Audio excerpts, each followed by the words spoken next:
Hello, welcome to Techturks. Again, today we have Omon, the founder of Dew. Dew is a wellness center that supposedly looks after the mind, body, and soul. So, Omon, thank you for coming to Techturks. Thank you for having me. You're welcome. So, Dew, from your resume, you were a designer, mahogany, and then now Dew. So, was that a departure or a progression of what you were doing? Okay, so I'm still a designer. Good. I'm still an interior designer, and in fact, just before I came on, I had a quick look through my last interview, right? It was almost 2 years ago to the day. Listening to that again, it was almost like we were predicting the next couple of years, right? And in that time, so much has changed. Yes, I'm still an interior designer, but now my focus is on wellness-focused design, right? So the Dew Center actually stands for Design, Education, and Wellness. You answered my next question. Okay. Yes. So we're designing spaces, but most importantly, we're designing experiences, and we are equipping people with the tools to design their lifestyles. Okay, so Dew is predominantly about wellness, and there are a few activities that add up to that.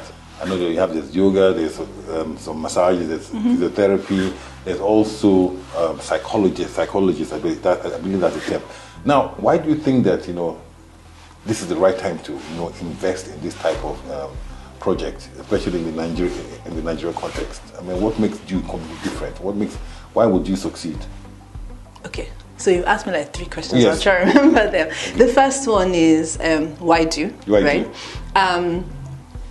Dew was birthed out of my personal experiences, particularly as an interior designer, being in a very high intensity, constantly stressful environment, working towards deadlines, etc. And so I looked to a lot of different therapies, including psychotherapy, to help me cope and manage stress, and to just help me function optimally and productively in what I was doing. So why Dew specifically? Because it brings the 3 things that I am most passionate about. I'm most passionate about design.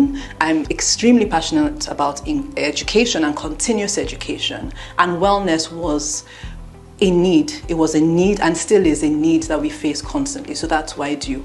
Why do I think it will be successful? Because we all need help. We don't necessarily know yet or accept that we need help, and that's where the education part of Dew comes in, where we were sensitizing people. We're letting them know that actually the way you live is not normal. We've normalized stress. We've normalized insomnia, but it shouldn't be so.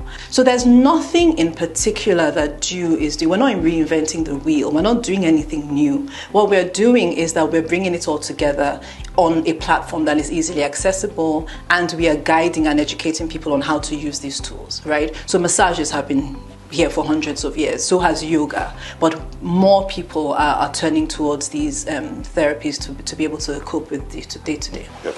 I've been to the Dew Center, of course.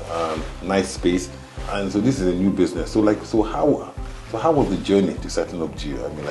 We're in an era of entrepreneurship and everything. So you already had a business before, and then you now plunge into this business. So what were the challenges, and what kept you going despite even all the perceived challenges? Okay, so again, back to lockdown, lots of time on my hands. Personally, with myself at home, and just observing on social media, there were so many people just struggling with being locked up in a particular space, right? So I had time to formulate the seed of a business idea that had begun to form, but I also had time to actually experience one-on-one these solutions that I was putting together. One of the challenges that we faced and still do face is just general awareness. So when I say wellness center, people hear spa.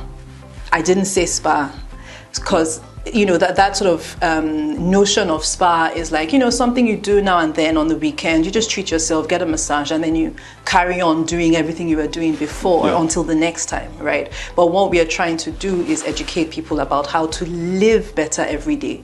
One new remedy, one little change, try and drink a little bit more water, better diet, stretch more. All these little things add up so that you're not just problem solving, you're also preventing, right? And we're also linking that back to the design of space. People who were not locked down in conducive spaces suffered more. There were higher counts of depression, higher numbers of suicide, and that was partly because of just all the emotional stuff, but also because of the physical impact of space on your mood and on your emotions. So we're trying to educate people. We're also consulting, particularly with corporates, about how you can make your space not just look better, but feel better and be a more productive work environment for your team. So let me go back to this wellness, and especially mental wellness bit, because I think that's very, very key.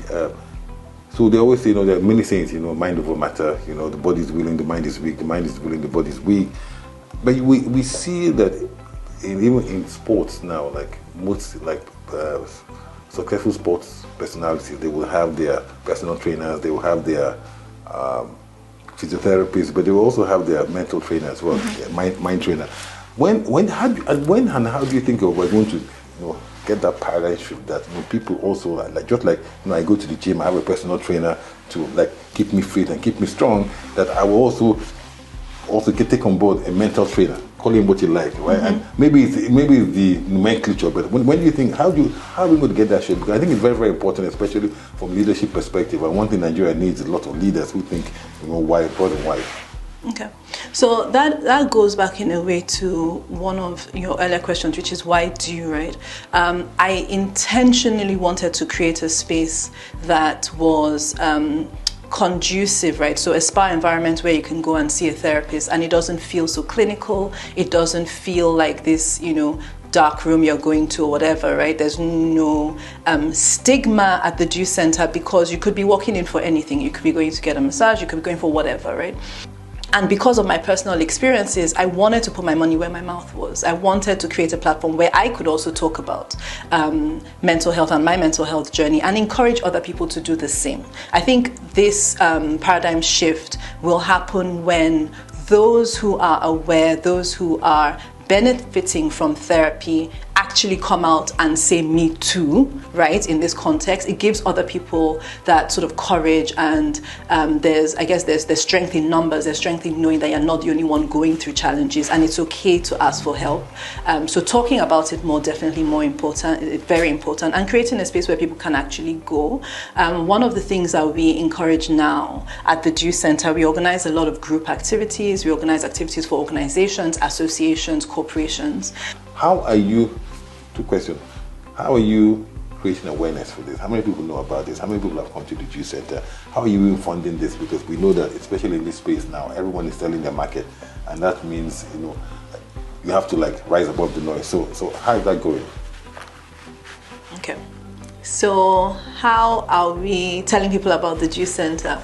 So the Dew Center is at the moment growing quite organically. Most of the people who come to us come via word of mouth, right? As we speak right now, we've got 30 people at Dew who've come for a team day at Dew. But it came from one lady who came for a massage, loved it so much and brought the entire group with her. So right now there's a lot of word of mouth going on. But of course we're going to do a lot more PR and marketing to make sure not just that people know Dew exists, but to make sure that the message of what we're doing is clear and widespread. It's not just spa, there is that, but it's more fundamental, it's more about lifestyle, and it's more about a sustainable wellness. So I continue to work as an interior designer, literally to fund Dew for the moment until we pick up. And then of course, we will be looking to get a couple more investors in to make sure that we're able to not just sustain what is now in effect a proof of concept, but that we're able to scale to a larger space, right, that will have all our current wellness activities and services and facilities, but we're hoping to also have on-site accommodation as well, so that people can literally have a getaway for a few days or a week or whatever, and maybe have a retreat and so on and so forth. Well, you also answered my last question, which is what is the future for Dew, and you just answered that, where we can now I guess have a staycation, so we don't have to actually go outside the shores of Nigeria to actually experience this wellness. Omon, thank you very much for coming on to Techturks, and we'll continue the conversation offline. Thank you, my pleasure.